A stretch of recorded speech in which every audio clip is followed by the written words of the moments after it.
obviously you have this sense that there's some sort of aura or power in these objects, right? Yeah. To communicate something back to the viewer. I mean, what is it about time and objects and your connection to them? What do you think these objects hold? Well, like metaphysically hold, like within them? Well, I think that one thing is like experience too. I mean, they've obviously been through a lot, and they show that. Yeah. And so they're always changing until you decide to kind of paint it. It's like that's almost like the end of what you're seeing, because you've picked that exact moment. Yeah. But there was a big build up to that, and it really does show time and you know, there's such natural qualities to it. Yeah. I like the accident in a lot of the objects, in a sense.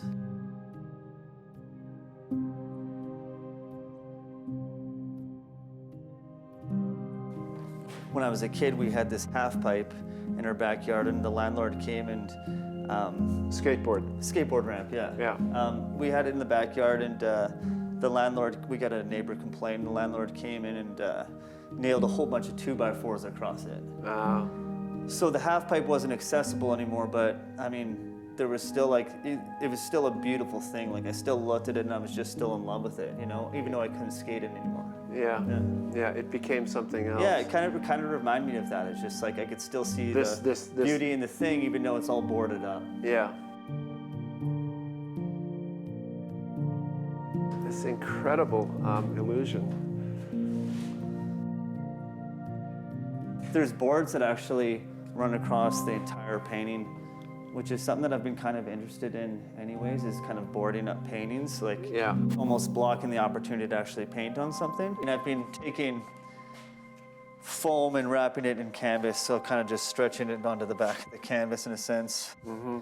I mean, obviously, I think my painting practice is pretty unorthodox, so. Well, there's these nails that I've kind of been painting as well, and they'll- Painting nails, oh, that's interesting. Yeah, they kind of sit on top of there, and it'll be something that kind of Wow. makes it stuck to the canvas. So this is paint. Yeah, those are all painted. Wow. Wow. So the illusion will be that they're nailed to the actual the canvas. the surface there. This is kind of an example here. It's canvas wrapped on foam. So you can see these are two examples of where I started going there and doing the brushwork. Mm-hmm. And then you can see the back, so it's all just kind of stapled in. I think that's one of the most important things with these things, is to actually kind of really feel the material. It's amazing. It really is amazing. This is fabulous. A mink coat comes to life and bites its owner.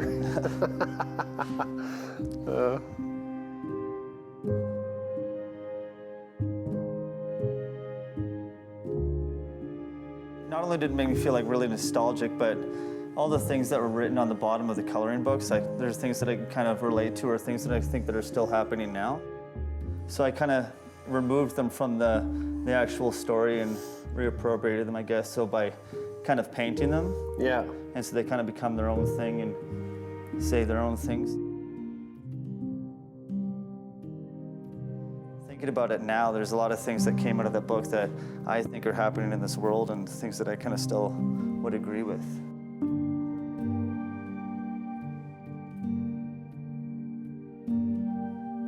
And how do you get the drawing to transfer?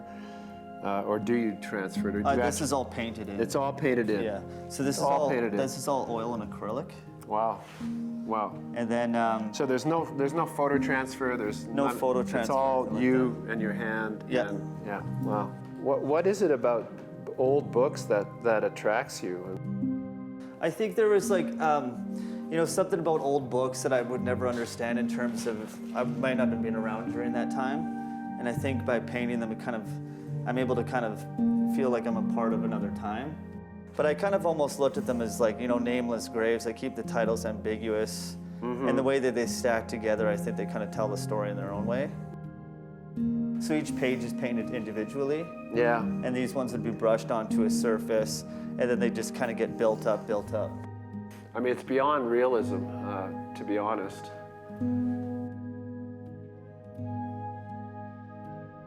That's kind of the side of the painting, so I've got staples that I've painted in on the sides, and then as well as the tape. I'm interested in kind of painting the things that kind of really hold these things together as well.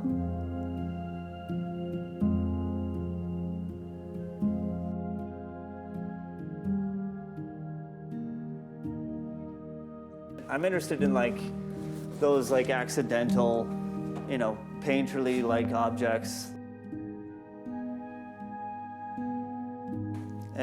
It's been kind of painted by weather and by just mistakes, people throwing paint up and stuff like that. I think I've created like kind of beautiful image.